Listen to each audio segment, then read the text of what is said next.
If you smell, which is exactly what happened last night on Friday Night SmackDown. Now, I want you to bear with me today because this is going to be a little longer video than what I normally make because there's so much that needs to be broken down about last night's promo and prediction that I have, that I think a lot of people have, but it's a prediction that I definitely have on what is going to take place at WrestleMania with the Bloodline and Cody Rhodes and Seth Rollins. As always, if you like the video, hit the like, hit the subscribe button. Comment down below about what do you think is going to happen at WrestleMania?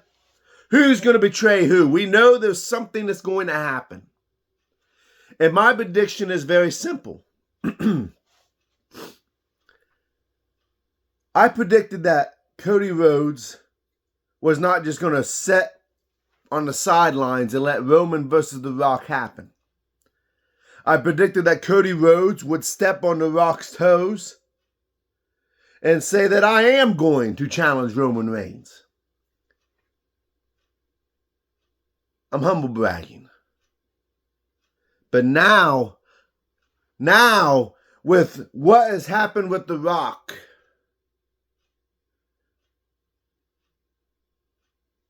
is what Paul Heyman's looking at. Look at Paul Heyman from last night.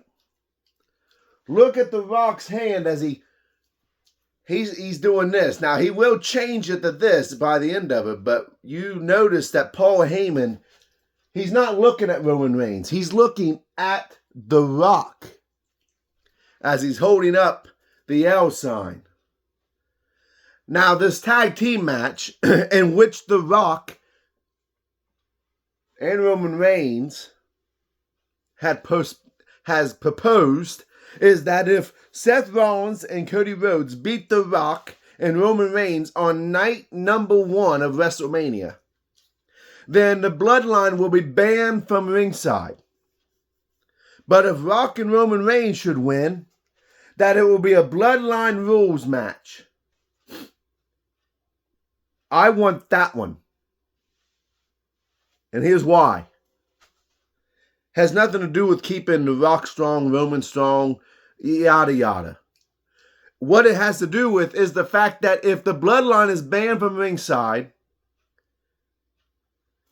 if Cody would win, it would be a great moment. But for Cody to overcome the odds and do what nobody else has done and beat the Bloodline when they are all out there, they are all interfering, they are all surrounding the ring, and to still come out on top would cement him even further as a true champion. It would help his legacy even further. It would keep the fans on his side even more.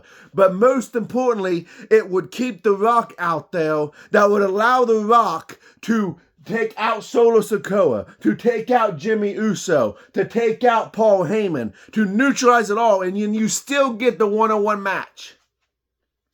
What we saw last night was that The Rock did acknowledge Roman Reigns as his tribal chief. What we saw last night was The Rock stared directly in Roman Reigns' eyes as he stared back and said, I acknowledge you as my tribal chief, but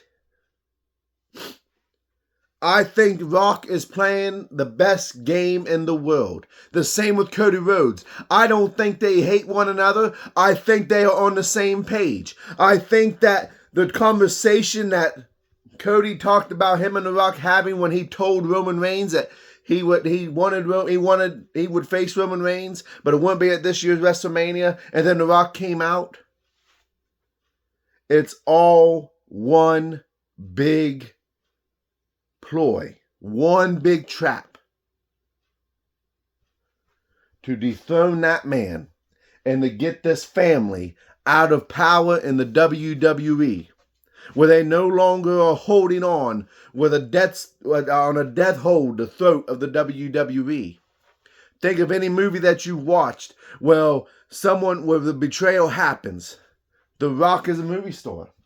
The Rock is one of the greatest in-ring performers of all time. Some would say the greatest, and that is totally based on opinion on where you rank The Rock.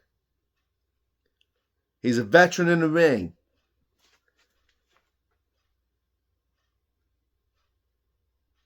He is going to betray Roman Reigns. He is solely going to take out the bloodline so that Cody Rhodes can finish his story. And then it will open the door between Roman Reigns versus The Rock with no championship title on the line. Who is truly the head of the table? Who is the man of the family? Who is it going to be? Rock or Roman Reigns? This is probably the greatest time to be a WWE fan right now. Many would say the Attitude Era. Many would say, some would even say the Ruthless Aggression Era. Some would say the Golden Era. But to me, this may be the greatest time to be a WWE fan because of the fact that you're getting the return of the Attitude Era stars and greatness in the ring. So my prediction is very simple. The Rock will betray Roman Reigns, take everything away from him, and then we get the match that we've all been waiting for. Roman Reigns versus The Rock. Might be at next year's WrestleMania, but it will happen.